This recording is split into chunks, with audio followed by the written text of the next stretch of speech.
The strength of woman does not lie in her physical appearance, but in her unbreakable spirit. Okay, so here my topic of lecture is women in combat roles.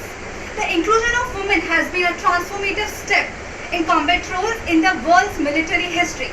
If we see in early era or the world wars or the modern era, there was the inclusion of women in military history. If we see in early era, we have seen the women like Joan of Arc, Boudica, Rani Lakshmibai, Rani Durgavati, who have not just led reforms but also led the armies. We all have heard about the army that is known as Azad Hind Fauj.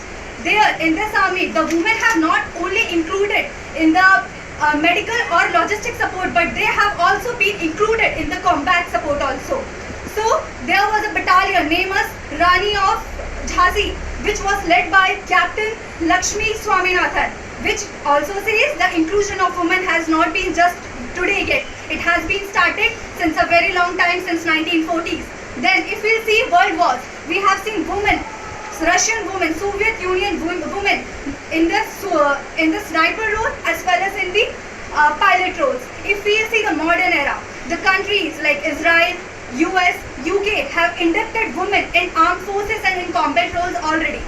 And plus, if we see that Norway was the first NATO country in 1985 who have inducted women in Indian armed forces and in the combat roles. Then the Indian Army has crossed significant milestones in achieving this big thing.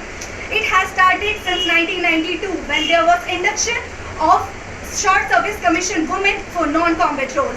And if we see since the last 5 years, there was a large difference and large milestone we have achieved. In 2020, Supreme Court has granted permanent commission for women officers. In 2023, there were 5 women officers, women lady cadets, who got commission from Officers Training Academy, Chennai in Allied Regiment, Artillery Regiment. So it is a big milestone. And in 2023, Indian Army of women were also started induction in military police also. So these were the significant milestones that India have achieved in inducting women in armed forces. If we see today, then 60% of women commanding officers have got induction in operational commands, that is Northern Command and Eastern Command. Plus, there are 125 women officers who have been appointed for the colonel rank. So I want to say that Indian Army is having the plan to increase the women officers by 12% by year 2032. So there is a significant milestone that we have achieved by seeing women officers in Indian Army. Thank you.